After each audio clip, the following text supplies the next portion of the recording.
Selamat malam, saya Sikri Binanggal. Pada hari ini saya akan mendeskripsikan tentang sistem hukum dan peradilan. Namun sebelum itu saya akan menjelaskan tentang pengertian UUD pasal 1 ayat 3.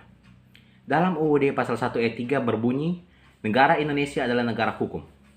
Artinya segala sesuatu yang berkaitan dengan kehidupan bermasyarakat, berbangsa dan bernegara diatur menurut hukum yang berlaku.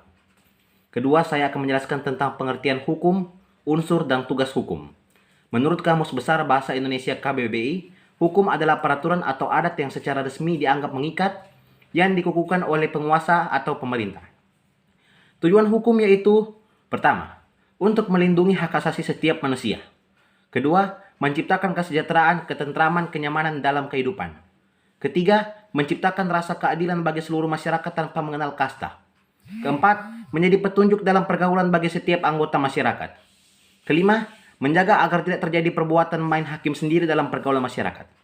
Keenam, kedamaian hidup manusia berupa ketertiban eksternal antar pribadi dan ketertiban internal antar pribadi.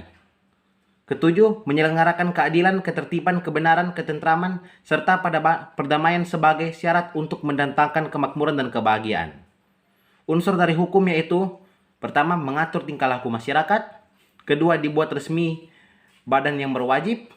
Ketiga, peraturan bersifat memaksa. Dan yang keempat, sanksi yang bersifat tegas. Yang terakhir, saya akan menjelaskan pengertian hukum menurut para ahli. Yang pertama, Aristoteles, hukum merupakan kumpulan aturan yang dapat mengikat dan berlaku terhadap masyarakat saja, tetapi juga berlaku kepada hakim itu sendiri.